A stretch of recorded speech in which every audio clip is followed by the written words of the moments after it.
اس زمانے میں بھی ہم دیکھتے ہیں کہ حضرت مسیح موعود علیہ الصلوۃ والسلام جو حضرت صلی اللہ علیہ وسلم کے عاشق صادق ہیں، ان کی آمد کے ساتھ اللہ تعالیٰ نے نشانات کا ایک سلسلہ شروع کیا، جو چاند سورج گرہن کی صورت میں بھی ہمیں نظر آتا ہے۔ کبھی زلزلوں کی صورت میں یہ ظاہر ہوا، کبھی طاعون کی صورت میں یہ ظاہر ہوا۔ پھر اس زمانے کی ایجادات ہیں، ان کے بارے میں پیشگوئیاں تھیں، یہ بھی ایک نشانیاں تھیں جو پوری ہو رہی ہیں۔ اور یہ نشانات اللہ تعالیٰ دکھا رہا ہے حضرت مسیح موعود علیہ السلام کی بعثت کے بعد۔ خود یہ لوگ تسلیم کرتے ہیں، زلزلے آئے ہیں، بیماریاں بڑھ گئی ہیں، پہلے بھی تھیں لیکن اتنی شدت پہلے نہیں تھی، خود تسلیم کر رہے ہیں۔ اور پھر جب دعویٰ کرنے والے نے یہ اعلان کر دیا کہ یہ ہوگا اور میری تائید میں ہوگا، تو پھر یہ خاص نشان بن جاتا ہے۔ بس خدا تعالیٰ فرماتا ہے کہ میرے نشانوں کو دیکھو، ان پر ایمان لاؤ اور میرے بھیجے ہوئے کی تصدیق نہ کرو، تو میری رحمت کی وسعت کی جو ہے کوئی انتہا نہیں ہوگی، تم پر رحمت پھیلتی چلی جائے گی، اور ان پر یہ ضرور واجب ہو جائے گی جو نیک اعمال بجا لا رہے ہوں گے۔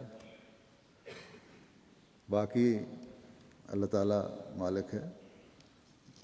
جس کو چاہتا ہے عذاب دیتا ہے، اس نے خود فرمایا، اور جس کو چاہے گا بخش دے گا۔ لیکن کیونکہ اللہ تعالیٰ نے اپنی رحمت کی صفت کو ہر چیز پر حاوی کیا ہوا ہے، اس لیے بندے کو امید یہی رکھنی چاہیے اور اللہ تعالیٰ سے بخشش کی امید رکھتے ہوئے اس کے احکامات پر چلنے کی کوشش بھی کرنی چاہیے۔ ایک مومن کا تو خاص طور پہ یہ کام ہے، اس کا یہ کام نہیں کہ جو بات اللہ تعالیٰ نے اپنے پر واجب کی ہے اسے چھوڑ کر اس بات کو پکڑے کہ خدا کی رحمت وسیع ہے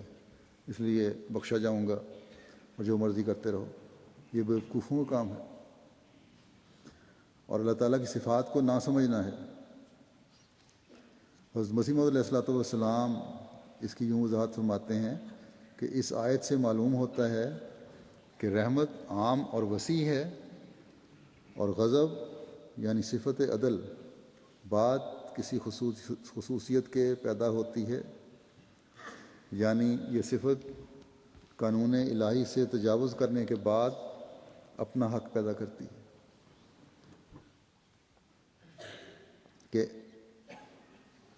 اللہ تعالیٰ کی رحمت تو وسیع ہے بے شک، لیکن اللہ تعالیٰ کے غضب بھی بھڑکتا ہے جو اس کی صفت عدل کے تحت جو وہ فیصلہ کرنے لگتا ہے، انصاف کرتا ہے، اس وقت اس کی خصوصیت پیدا ہو جاتی ہے۔ اور جب انسان قانون الہی جو ہے اس کو توڑتا ہے، اپنی حدوں سے بڑھتا ہے، اس وقت یہ عدل کی جو صفت ہے وہ اپنا حق پیدا کر دیتی ہے۔ بس اللہ تعالیٰ نے جو قانون قدرت رکھا ہے اس کے تحت حد سے زیادہ بڑھنے والوں کو سزا بھی اللہ تعالیٰ دیتا ہے۔ اس لیے اس نے گناہ گاروں کے بارے میں رحمت حاوی کرنے کا نہیں فرمایا، بلکہ تقویٰ پر چلنے والوں کو، زکوٰۃ دینے والوں کو اور خدا تعالیٰ کے نشانوں پر ایمان لانے والے جو ہیں ان کے بارے میں فرمایا کہ ان پر میری رحمت واجب ہے۔ بس ایک مومن کا کام ہے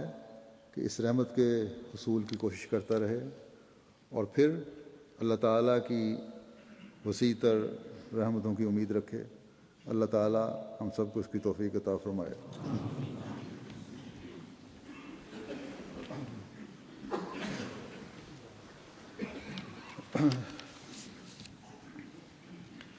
الحمد للہ